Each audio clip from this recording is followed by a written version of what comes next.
৫৩,৫১৮ container ধারণ ক্ষমতা চট্টগ্রাম বন্দরে সবশেষ ২৭ মে ৪৫,৩৭৭ টিউস কন্টেনার রয়েছে। পণ্যবাহী যানবাহন চলাচলের সুবিধার্থে বন্দরের ইয়ার্ডে ৩০% জায়গা খালি রাখতে হয়। বন্দরের সক্ষমতা হলো ৫০,০০০ হলে এটা সবশেষ, মানে ম্যাক্সিমাম ক্যাপাসিটি।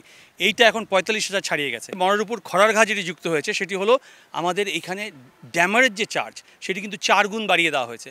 কাজে আমাদের কোনো দোষ না থাকা সত্ত্বেও আমরা কিন্তু ৪ গুণ ড্যামারেজ দিচ্ছি।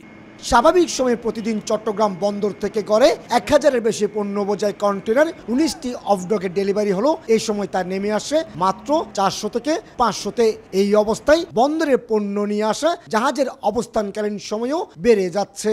অফডকগামী যে ৫০ ধরনের কন্টেনার রয়েছে আমদানি পণ্য, এগুলোর একটা বিশাল ভলিউম কিন্তু চট্টগ্রাম বন্দরে জমেছে। কন্টেনারের ডেলিভারিটাও যেহেতু বন্ধ ছিল চট্টগ্রাম বন্দর থেকে, সুতরাং সর্বসাকুল্যে চট্টগ্রাম বন্দরের মধ্যে আমদানি পণ্যের একটা বিশাল জট তৈরি হয়েছে। কাজের গতি স্বাভাবিকতায় ফিরে যেতে আমাদের মনে হয় বেশ কয়েক সপ্তাহ সময় লাগবে। ঈদের মধ্যে 10 দিন বন্ধ, এর মধ্যেও কন্টেনার নামার ক্ষেত্রে অনেক জটিলতা সৃষ্টি হবে। বিজিএমই, বিকিএমই প্রত্যেকটা সেক্টরের ব্যবসায়ীরা করুণ পরিস্থিতি তাদের মধ্যে বিরাজমান। তারা এই কারণেও কিন্তু কন্টেনার এই যে জট এবং কন্টেনার তারা ক্লিয়ার করতে পারছে না।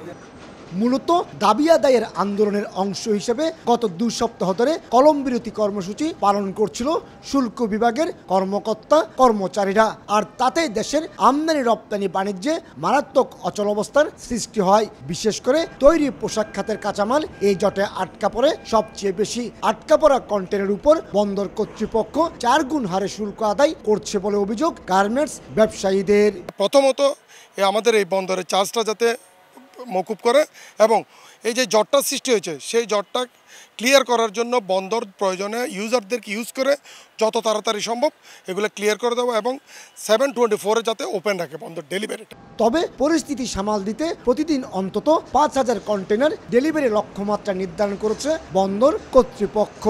কাস্টমসের কর্মবিরতি উড্র হয়েছে। কাস্টমস পুরোপুরি কাজ করতেছে এবং আমাদের যারা স্টেক হোল্ডার আছেন, ইম্পোর্টার আছেন, তারাও আগের থেকে অনেক সোচ্চার হয়েছেন। অনুরোধ করব কনসাইনিদেরকে, ইম্পোর্টারদেরকে যাতে তাদের দ্রুত কন্টেইনার এবং কার্গো নিয়ে যায়, যাতে বন্দরের জট না হয়। বর্তমানে চট্টগ্রাম বন্দরের প্রধান জেটিতে 9টি এবং বহির্নোঙরে 17টি কন্টেনারবাহী জাহাজের অবস্থান রয়েছে। নানা জটিলতায় ডেলিভারি ধীরগতির কারণে বন্দরের অভ্যন্তরে যেমন কন্টেনার জট সৃষ্টি হচ্ছে, তেমনি ঘন্টার পর ঘন্টা রাস্তায় অলস দাঁড়িয়ে থাকছে পণ্যবাহী ট্রাক, কাভার্ড ভ্যানগুলো। আর এর ফলে সৃষ্টি হচ্ছে তীব্র যানজটের। কমল দে, সময় সংবাদ, চট্টগ্রাম।